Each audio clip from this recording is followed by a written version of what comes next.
Hi friends, ఈ భారత రాజ్యాంగ రచనలో బిఎన్ రావు గారు వర్సెస్ బాబాసాహెబ్ అంబేద్కర్ మూడవ భాగం. ఈ బిఎన్ రావు గారు 60 దేశాల్లో రాజ్యాంగాల నుంచి ఇంపార్టెంట్ నోట్ చేసుకొచ్చాడు. మనకు రఫ్ కాన్స్టిట్యూషన్ అని చెప్పాను. ఇందులో మూడవ విభాగంలో ఇంతకుముందు ఈ భారత చట్టము, ఇండియన్ యాక్ట్, దాని తర్వాత అమెరికా నుంచి ఏం సేకరించాడో చెప్పాను. ఇప్పుడు ఫ్రాన్స్ నుంచి ఆయన బిఎన్ రావు గారు సేకరించింది గణతంత్ర విధానం. సో డెమోక్రటిక్ ప్రాసెస్, స్వేచ్ఛ, సమానత్వం అండ్ సౌభ్రాతృత్వం, ఆర్టికల్ 40, 50 వీటిని మనకు ఫ్రాన్స్ నుంచి సేకరించాడు.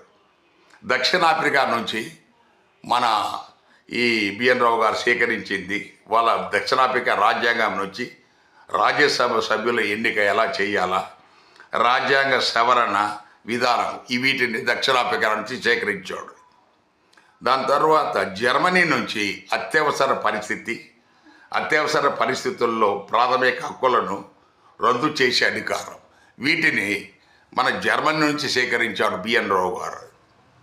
తర్వాత ఐర్లాండ్ నుంచి ఆదేశిక సూత్రాలు, రాజ్యసభ సభ్యులను నామినేట్ చేసే విధానము, రాష్ట్రపతి ఎన్నిక, వీటిని మనకు ఈ ఐర్లాండ్ నుంచి సేకరించారు.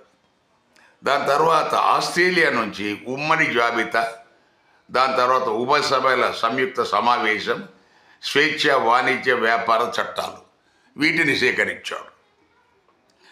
బ్రిటిష్ నుంచి సమన్యాయ పాలన, ప్రధానమంత్రి పదవి, క్యాబినెట్ తరహా పార్లమెంటరీ వ్యవస్థ, రిట్స్ జారీ చేయు విధానము, బిల్లుల ఆమోద విధానం, వీటిని మన బిఎన్ రావు గారు బ్రిటిష్ కాన్స్టిట్యూషన్ నుంచి సేకరించాడు.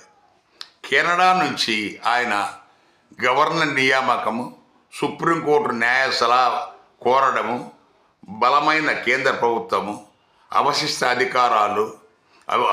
అధికారాలను కేంద్రానికి ఇవ్వటము, అధికారాల విభజన, వీటిని మనకు కెనడా రాజ్యాంగం నుంచి బిఎన్ రావు గారు సేకరించారు.